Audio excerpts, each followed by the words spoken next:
Well, I want to welcome everybody to this time. And when I say everybody, I mean not only the people here and at the second service, but also the folks in our branches in Socorro and Edgewood and Carlsbad, and also the folks in our subscribing congregations. You may not know about them. By popular demand, we package up 4 sermons every season, the video, so 4 sermons with their readings and puppet shows and other things we can add, and send them to our subscribing congregations near and far. Most are in Southern Colorado, but we've had subscribing congregations in the South and the Midwest as well. So we're just starting up this program again this year after a couple of years of hiatus and a lot of complaints. So here we are again, and we welcome everybody.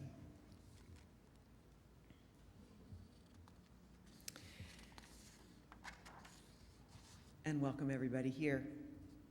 Whatever you believe or don't believe or have questions about, you are welcome here. One of the things we're going to talk about this morning is the subset of our congregation, about a third of us at last count, who are sometimes called freethinkers, atheists, secularists, humanists, skeptics, and agnostics. Another thing we're going to talk about is how most UUs, whether they think of themselves as liberal Christians or pagans or believe in some kind of transcendent power in the universe, are actually also free thinkers, because free thinking is a way of coming to conclusions as well as a particular kind of conclusion. So we'll get back to that. Unitarian Universalist is actually the largest of only a few faith groups which are open to humanists, atheists, and agnostics at all. And the American Humanist Society has challenged us Unitarian Universalists to take a careful look at our practices to the end of being freethinker friendly. And here's a shout out to Roy Moody, who brought this to my attention, and this great phrase, freethinker friendly. Looking at their program, I think we come out pretty well in this congregation. We've got several discussion groups and practice groups specifically for people who don't go with the God hypothesis. We don't sneer at anybody's faith. And I think we say fairly frequently that while we have a worship service that meets the needs of many kinds of faiths, nobody has to believe in or even participate in the things that don't feel right to them. We encourage people to take things like hymn texts as poetry rather than as rigid statements, and that makes us much better hymn singers and much more fun. That Hindu story that I told the children of the blind men and the elephant, that's actually one of our core stories. The whole truth is larger than any one of us can know.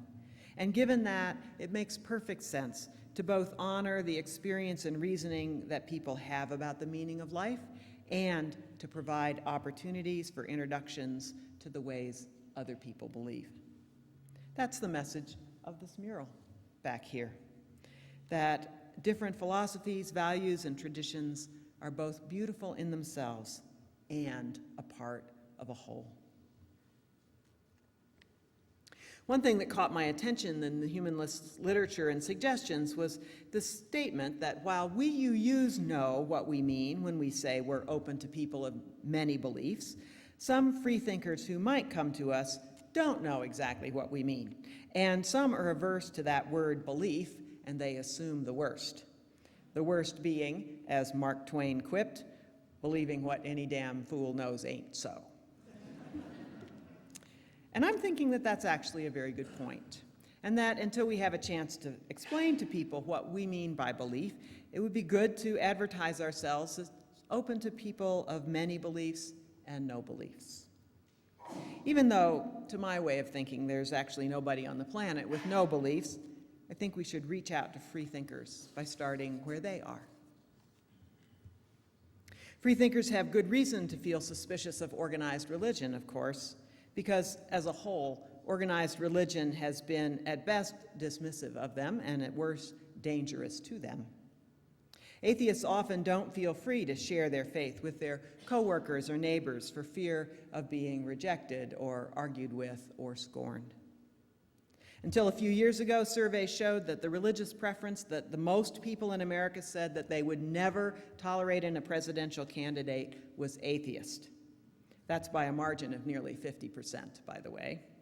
Unfortunately, that's lately been surpassed by Muslim, but of course, what's most unfortunate is that anybody even has to do a survey like that in this nation, the land of the free. We've had a couple of politicians in this congregation over the years.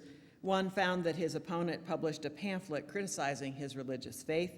One assuming that if he was a UU, they knew something about his religious faith, that he did not believe in God and wasn't a Christian, which are assumptions you can't actually make about Unitarian Universalists. The other, State Senator Mimi Stewart, says she's encountered enough scorn and ignorance from people about her faith that she is very careful about sharing it. But there are an awful lot of atheists, agnostics, and humanists in this nation. The U.S. Census suggests about 1.5 million atheists, 2 million agnostics, and about 90,000 humanists in this country, and it's very likely, since all three of these designations are correlated with high education levels and high social concern, that at least some of them would make fine holders of public office. It's likely that many of those atheists and agnostics, by the way, would identify as humanists, but they don't know the definition of the word. And what is the definition of the word, you might ask? An atheist is someone who doesn't believe there's a God or a spiritual realm in our lives. They believe that this earth is all we get, that this life is what we have, and what we know by reason and the scientific method is what we know. Agnostics believe that it's not possible to know for sure whether or not there is a God. In my experience, agnostics come in two varieties: those who know they don't know but lean toward thinking that there is not a God, and those who know they don't know but lean towards thinking there probably is some kind of a God or higher power or spiritual realm. But nobody ever asks that on surveys. They just ask about the agnostics. Humanists began actually in the Renaissance as good Catholic believers who put a special emphasis on human reason, human welfare, and humanity in general. But these days, almost all humanists are atheists or agnostics who believe that, as was said many centuries ago, man, the human, is the measure of all things. Humanists hold a high opinion of human nature and consciousness, and which they believe arises naturally in the course of evolution. They mostly balk at calling this sacred, because that word has bad connotations to them, but humanity fills the role in humanism that divinity fills in many other religions, the thing at the top of the heap. There are many expressions of humanism, mostly in this nation, a very vital feminist humanism, a very vital African-American humanism, and others as well. So now to break things up a little bit, we have a couple of readings. First reading is about atheists. It's actually a joke, and we tell it in fun, but also because it also shows some of the traits which atheists and freethinkers so often display: an integrity to their own experience. The guy you're going to hear about only believes what he's experienced and is faithful to his own heart and mind. Atheists are also often very ethical people, glad to prove that you can be good without God. Finally, atheists are often very appreciative of the beauty and abundance of nature. You don't have to be grateful to anybody to be appreciative. Second reading relates to a key value of Unitarian Universalism, one of the things that distinguishes us from other faith groups, especially Christian faith groups. We honor doubt.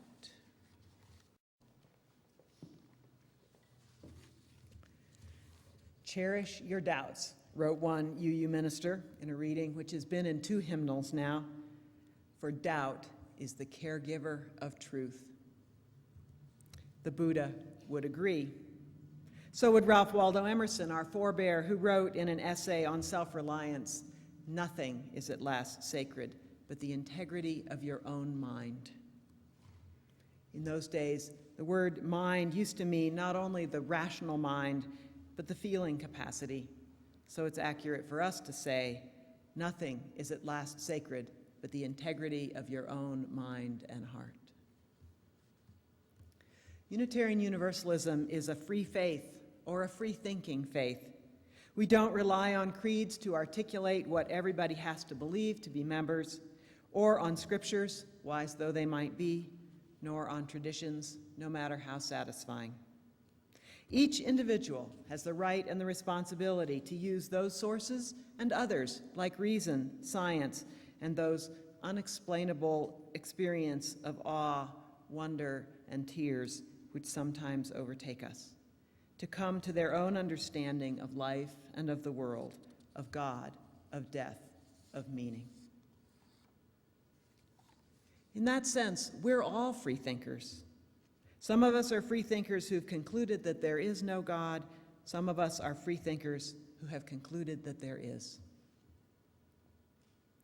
The ability to be a free thinker is not born in us, and it does not develop in every person.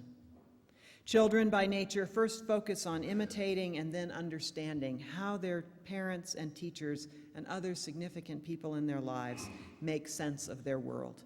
And that's necessary and completely appropriate. So our own children are likely to sound like free thinkers, but that's because the major value of the community they are immersed in, they are told over and over that we will respect their beliefs and encourage their growth in faith, and we ask them what they think rather than telling them what to think, and so on. So while they sound like highly advanced free thinkers, they're actually just as intellectually immersed in their community as almost all children their age are. At adolescence, though, and often later, human beings begin to develop enough emotional and intellectual tools to actually become free thinkers, to separate enough from what everybody who's anybody thinks and ask the question, do I really believe that? Not everyone develops this intellectual skill, and many who are perfectly smart develop the skill but never have reason to use it. The faith of their childhood works for them, and they don't feel a need to delve into it. But most of us can remember a time when the faith of our childhood didn't work well for us anymore. Perhaps we couldn't square the idea of a loving God with the idea of hell, or literally read creation story with what we were learning in science class, or the idea that our friend who was Jewish or gay couldn't be saved. Alternatively, perhaps we were raised in a rationalist or secular faith and then had a spiritual experience that we couldn't explain away, or discovered a need for comfort in prayer. Perhaps our new beliefs involved a painful confrontation with those significant others whose teachings we were leaving. Becoming a free thinker is not always an easy step, and some just don't take it. Here, we believe that it's often a necessary step to take, a step of self-knowledge and a step of coming fully into ourselves. And although it might happen first during college or military service years, it can happen again as we continue during our lives to sort out what we believe, how we think about our lives and our experiences, and as we learn more of human wisdom. There are people here who think for themselves first at age 25 and leave their childhood faith for this one. Also at age 65, come to see a new way of thinking about faith, the faith of their childhood and adulthood that then allows them to return. We wish them well when they go and rejoice in the part that this community has played in nurturing their growing faith and free thinking, wherever it takes them. And we insist that everyone is welcome here, including those who are happy with what they believe and see no reason to change it. We trust individuals to know where they should be. We don't make that decision for them. The only way you can get thrown out of this church is by behavior we just can't cope with and that a person just can't change. We've only removed a person from membership twice in the last 27 years. Both times the matters involved the police. That's how serious we are about inclusion. And perhaps this is the moment for me to defend my opinion that no one is without beliefs. While honoring the sensitivities of newcomers who equate believing with believing in irrational things or traditional beliefs, the fact is that everybody has beliefs. A belief is an assumption about life that can't be proven as a fact, and there are lots of them.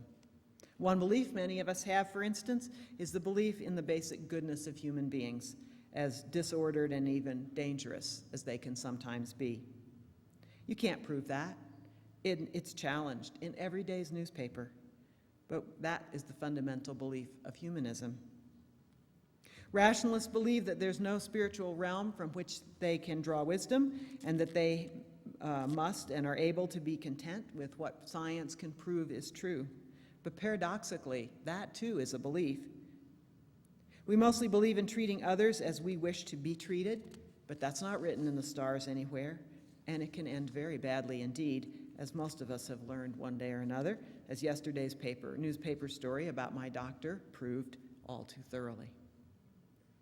But we choose to believe and to live it anyway. So we told an atheist joke. Now we need to tell a believer joke, just to keep things even. This one comes from the Jewish tradition. So there's this guy named Goldman. He's always been poor. Without much education or many skills, he knows he will always be poor unless he can win the lottery. So he decides to add to his daily prayers, he's a very pious man, to his daily prayers, the prayer that he would win the lottery. And so every day he prays to God that he would win the lottery, and it never happens. So one day when he's very old and frustrated, he gets on his knees and he prays, God, I'm a good man. I've lived a good life. I pray faithfully every day, and all I have ever asked for is to win the lottery. God, it's my only chance for a little comfort in my life. Would it hurt you so much to let me win the lottery just once? And suddenly there's that great silence in the world and the clap of thunder from above, and a loud voice says, do me a favor, Goldman, buy a ticket.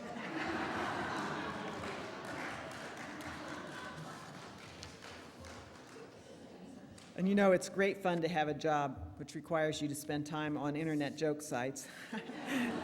And in my perusal, I found a joke which made me laugh out loud. It doesn't really have much of a moral, but I'm going to tell you anyway. So late one night, a burglar breaks into a house that he thinks is empty. He's tiptoeing through the living room when suddenly he hears a loud voice say, Jesus is watching you. He freezes, and he looks around fearfully, and he sees in the corner a parrot. He heaves a sigh of relief and says to the parrot, was that you that said Jesus is watching me? Jesus is watching you, says the parrot. And now the burglar is really relaxed. So he says, what's your name? Clarence, says the bird. What a stupid name for a parrot, sneers the burglar. What idiot named you Clarence? And the parrot says, the same idiot who named the Rottweiler Jesus.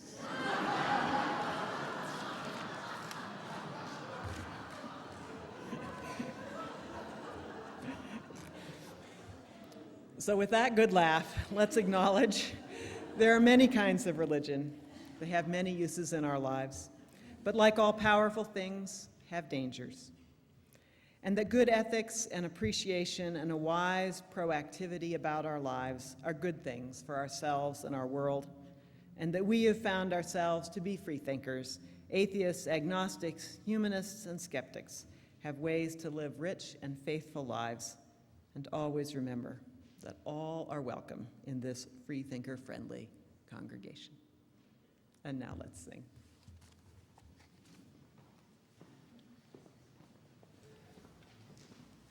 So let's rise in body or in voice. And let's boogie a little to the acceptance of everybody. If you want, just sing the chorus because it repeats and it's easy. Or you can try to sing along with the verses. Here we go.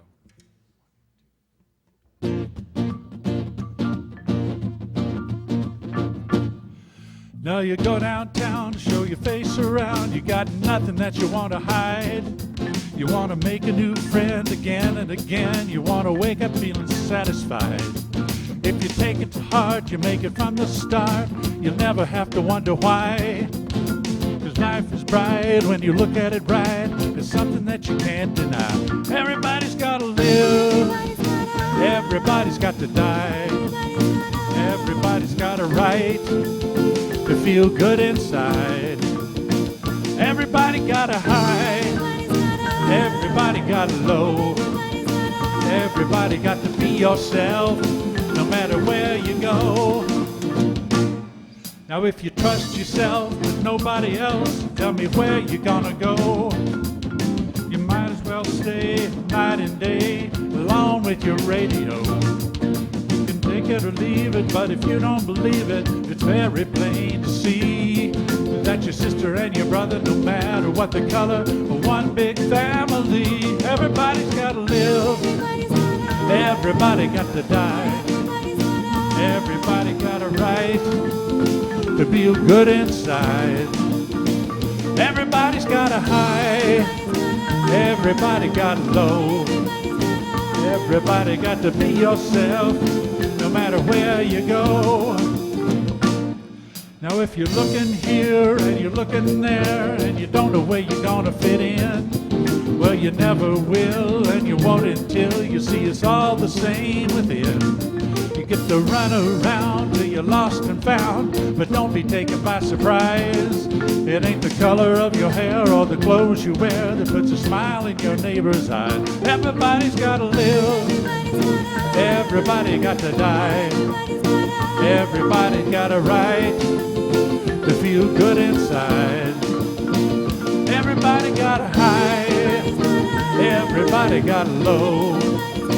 Everybody got to be yourself, no matter where you go.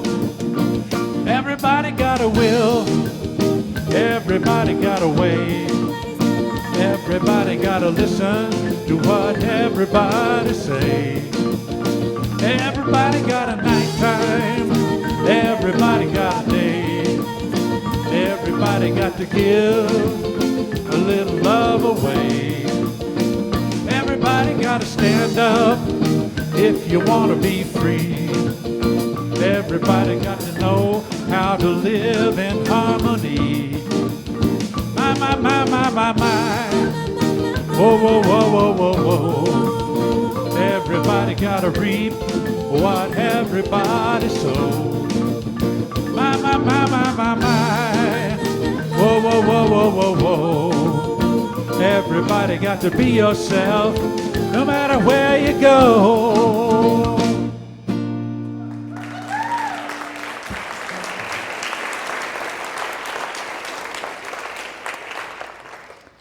May your spirits soar with the eagles and bring you joy. May your dreams dance among the clouds and bring you hope. May your hands do the work of the world and bring you satisfaction. And may you find wisdom wherever you seek it, and may you know peace. Go in peace.